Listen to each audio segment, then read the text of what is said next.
Kembali, Assalamualaikum warahmatullahi wabarakatuh. Bersama saya, Bung Kusdian di Sabadesa Channel. Yang mana di podcast kali ini akan mengangkat sebuah tema, yaitu cara pengendalian penyakit patek pada cabai rawit ataupun cabai besar. Dan hadir di tengah-tengah kita yaitu Bu, siapa namanya? Widi. Oh, Mbak Widi. Bagaimana? Sehat, Mbak Widi? Alhamdulillah. Ya, sebelumnya karena mungkin di luar sana belum mengetahui siapa sih narasumber sekarang, disilakan untuk perkenalan terlebih dahulu. Siap. Terima kasih Pak Ai untuk kesempatannya kali ini kita bertemu di sini di acara ngopi. Ngopi, betul. Nah, Ngobrol pintar seputar pertanian. Iya. Seperti itu kita bersama di sini. Kenal dulu, nama saya Widianti sebagai POPT Kecamatan Cijengjing. Iya. Ya. Terima kasih perkenalannya. Ini sudah gergetan ingin sekali ke pokok pembicaraan, Mbak Wid. Di lapangan sekarang ini Bu lagi gencar-gencarnya program ketahanan pangan untuk pemenuhan kebutuhan masyarakat, pemanfaatan pekarangan juga. Tapi dalam pelaksanaannya para petani itu banyak yang mengeluh, Pak, kenapa sih ini cabai rawit saya besarnya kok hitam-hitam, Pak, berjatuhan semua. Maka ya hari ini kita akan mengupas tuntas terkait penyakit cabai rawit, terutama yaitu tentang dalam tanda kutip patek. Bu, apa sih patek itu kalau menurut pandangan Ibu sebagai petugas POPT itu seperti apa? Awalnya bagaimana? Dan juga penyakit seperti apa? Silakan Bu, bagaimana tuh? Terima kasih Pak Ai. Iya. Kesempatan kali ini kita akan bahas tentang penyakit pada tanaman cabai. Betul. Bisa cabai rawit, bisa cabai besar, pokoknya kelas cabai-cabean. Cabai-cabean. Bisa-bisa aja. Nah, Iya. seperti itu. Nah, kali ini kita akan membahas tentang patek. Patek. Patek itu biasa disebut di masyarakat umum. Nah, kalau penyakitnya kita bisa sebutkan penyakit antraknosa. Antraknos. Nah, Kalau antraknosa. patek itu bahasa petani, kalau bahasa ilmiahnya antraknos. Antraknosa. Nah, antraknos ini ada penyebabnya yaitu jamur. Jamur penyebab antraknosa ini yaitu Coleotrichum sp. Coleotrichum sp. Nah, Coleotrichum sp ini jenisnya jenis jamur. Jadi tanaman cabai ini diserang sama jamur dan disebutnya penyakit. Jadi bukan hama. Nah, emang bukan hama. ada beda tuh. Kan kalau di petani mah sukanya punya hama aja. Hama Jadi patek. ada beda. Iya, hama patek disebutnya. Jadi ada beda antara hama dan penyakit, Bu. Nah, bedanya hama dan penyakit di sini, hama biasanya bisa kita lihat seperti serangga, kasat mata, ya, serangga yang kelihatan, unggas, atau mamalia, burung pipit juga, kalau di padi. maksudnya unggas. Iya. Ya. Kalau mamalia juga bisa. Mamalia, Nah, ini bukan mamalia ya, mamalia. pokoknya Iya. bisa dilihat. Beda sama penyakit. Kalau penyakit bagaimana? Kalau penyakit kan ada 3 penyebab penyakit tuh. 3. Jamur, bakteri, dan virus. virus. Ketiga-tiganya ini jarang bisa dilihat secara langsung. Bisa, Harus pakai alat. Nah, harus pakai alat seperti itu. Ya, mikroskop ya. Ya, seperti itu, Iya. Pak. Nah, penyakit ini antraknos ini bisa disebabkan disebabkan oleh jamur tadi. Faktornya banyak. Jadi, seperti apa aja faktor-faktor penyerangnya? Nah, faktornya bisa dari lingkungan, dari manusia itu sendiri. Nah, dari tanaman itu tanaman benih mungkin ya. Tanaman itu sendiri bisa terbawa dari tanaman atau benih itu sendiri, Iya. atau misalnya dari manusia yang menularkan dari tempat lain ke tanaman yang sehat seperti itu, atau lingkungannya yang mendukung. Lembab mungkin. Lembab. Kalau sebentar Bu, antara musim kemarau dan musim hujan tuh kebanyakan menyerang di musim yang mana, Bu? Patek ini. Nah, kalau patek ini biasanya kebanyakan di musim kemarau. Ya. Seperti ini. Iya, tapi musim kemaraunya juga bukan karena panasnya, tapi karena kelembabannya yang jadi karena bisa saja karena jarak tanamnya terlalu rapat. seperti itu. Ya, semakin menarik Bu, semakin siang semakin menarik, semakin hangat untuk lebih jauh mengenai penyakit antraknos ya, bukan patek mungkin. Kalau patek istilah petani, kalau ilmiahnya antraknos. Bu, di lapangan itu suka dilihatnya gini, hitam-hitam di buah, di daun, dan sebagian dari air yang jatuh di bawah. Itu yang masuk patek itu yang mana? Apakah yang hitam-hitam di buahnya dan daunnya seperti gosong gitu, atau yang jatuh di bawah Bu? Nah itu kalau kita mendeteksi Iya. atau kita pengen tahu apa itu tanaman kita terserang apa, kita Iya. harus mengenal dulu apa itu OPT-nya. Oh. Seperti itu, mau yang apa yang jatuh atau misalnya ada yang Iya. hitam-hitam di pohon gitu. Kalau misalnya yang jatuh itu biasanya beda lagi sakitnya atau misalnya serangan apa gitu Iya. ya. Tapi kalau yang patek ini khusus patek, tapi ya kalau Iya. khusus patek biasanya masih nempel, Nempel, tapi nggak jatuh. tidak jatuh. Oh. Serangannya pada buahnya.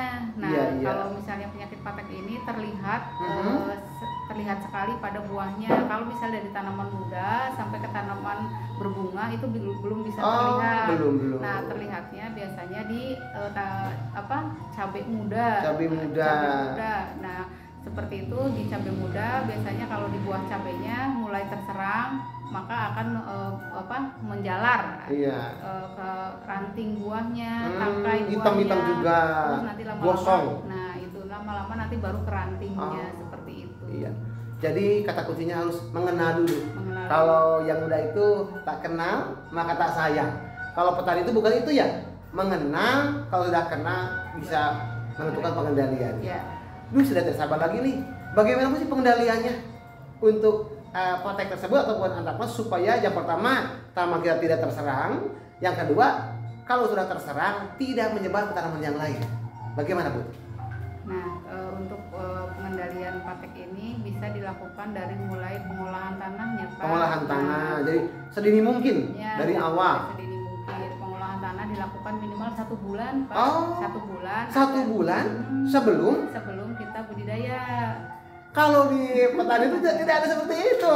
Paling sekarang olah tanah 1 minggu langsung tanam. Jadi sebaiknya untuk menghindari hama penyakit ini 1 bulan sebelum tanam harus diolah. Nah iya, 1 Lanjut. bulan 1 bulan ya sebelum tanaman kita budidayakan, kita harusnya bagusnya minimal patogen atau biasanya penyakit penyebab penyakit pada tanaman disebutnya patogen. Ya, Pak. Nah, patogen ini biasanya akan mati ketika terjemur sinar matahari dengan pengolahan. Tujuannya itu seperti itu, dijemur. Nah, nanti kalau misalnya udah dijemur dan diolah tanahnya, kita bisa di situ untuk pengendalian awal kita bisa sehatkan tanah. Sehatkan tanah. Seperti apa Bu tuh menyehatkan tanah dulu? Nah, sehatkan tanah itu kita harus cek pH. Cek pH Ada dengan pH meter ya? Dengan pH meter. Ya, ada kita punya. Pengolahan tanah pasti ya dengan pemupukan, pupuk organik. Nah, pupuk hayati juga. Kapur, barangkali kapur? Ya, kapur itu sangat untuk pH tanah untuk menetralkan. Menaikkan pH tanah. Selain pupuk organik dan pupuk hayati, kita bisa pakai kapur. Iya. Dan kalau misalnya kita di tanaman cabai, kita gunakan mulsa. MPHP. Iya. Oh iya. Nah, kita bisa pakai mulsa. Diusahakan dipakainya yang perak Pak. Oh iya, perak.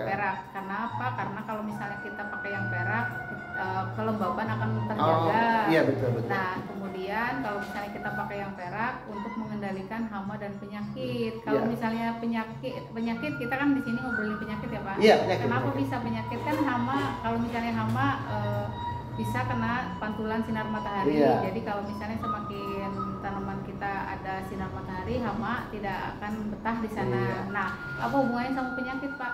Nah, kalau kita hubungannya sama penyakit, kalau misalnya kena patek tadi, ada bibit-bibit patek atau awal-awal patek, kalau kita pakai mulsa warna perak, jadi perak ini akan memantulkan sinar cahaya matahari. Nah, ketika sinar matahari ini terpantul, misalnya terkena nih bibit patek, misalnya ada si jamur-jamur Coleotrichum tadi terkena sinar matahari akan mati seperti itu. Jadi Minum bisa untuk dulu. pengendalian. Minum dulu biar tidak tegang. Siap. Ya lanjut. Perusahaan pengolahan tali yang sebaik mungkin, juga dipakai pulsa. Apakah ada obat lagi ataupun perlakuan lagi untuk pengendalian ataupun pencegahan? Nah ini sangat baik sekali, aplikasi Trichoderma. Ini baru-baru mendengar kalau mungkin Trichoderma. Iya. Jadi seperti apa sih Trichoderma itu, Bu? Nah, Trichoderma ini sejenis jamur, Pak. Jamur Jadi juga. jamur, tapi jamurnya jamur baik. Yang menguntungkan. Kalau antraknos jamur yang jahat. Kalau ini ya jamur yang baik, yang menguntungkan. Jadi untuk melawan. Jadi nanti untuk melawan jamur Polytrichum tadi, penyebab penyakit antraknosa. Nah, jamur ini bisa diaplikasikan di tanahnya. Di tanah, dicampur berarti. Nah, di tanahnya, tapi kita pakai pupuk organik tadi, Pak. Pencampur. Pupuk organik kita pakai Trichoderma, kita aplikasikan di dalam pupuk organik, kita campurkan. Pupuk organik. Nanti si Trichoderma kan ini bentuknya jamur ya, Pak. Hidup juga. Nah, nanti akan hidup di sana di pupuk organik akan hidup. Nah, ketika nanti si Trichoderma ini hidup diharapkan Trichoderma ini nanti akan menyerang atau melawan jamur-jamur yang menyebabkan penyakit pada tanaman. Siap, terima kasih. Itu sebagai pencegahan. Kalau pengendalian seperti apa, Bu? Kan ini udah terlanjur ada di tanaman. Seperti apa langkah yang mau kita laksanakan kalau sudah ada serangan? Siap. Kalau udah ada serangan, biasanya kita harus pakai pengendalian. Pertama harus kita petik dulu atau ambil dulu. Ambil semua. Tanaman atau bagian tanaman yang terkena. Yang gosong. Nah, yang terkena atau misalnya si cabai tadi yang terkena patek tadi kita ambil dulu, Pak. Ambil dulu kita, terus kita bisa pakai Trichoderma ini dicairkan. Nah, dicairkan. Disemprot.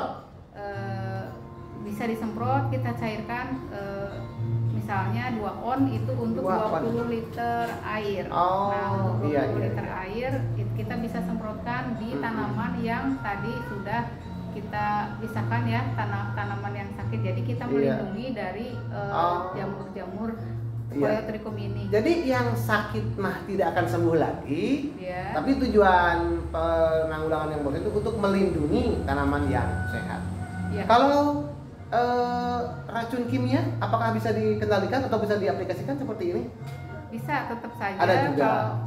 Ini jalan terakhir ya? Ya, jalan terakhir. Nah, kalau misalnya pakai racun kimia juga, kalau misalnya masih ada bagian tanaman atau buah yang sakit, tetap saja, Pak. Jadi kemungkinan akan menularkan lebih tinggi. Beda dengan bagian tanaman yang kita pisahkan dulu atau ambil dulu seperti itu, Pak. Jadi tetap aja mau pakai kimia mau pakai nabati, kita harus seleksi dulu tanaman kita dari penyakit-penyakit yang ada di tanaman tersebut, terutama patek ya, Pak. Patek. Kalau misalnya ke yang lain kan ada pengendalian sistem lain lagi. Ibu terima kasih atas ilmunya.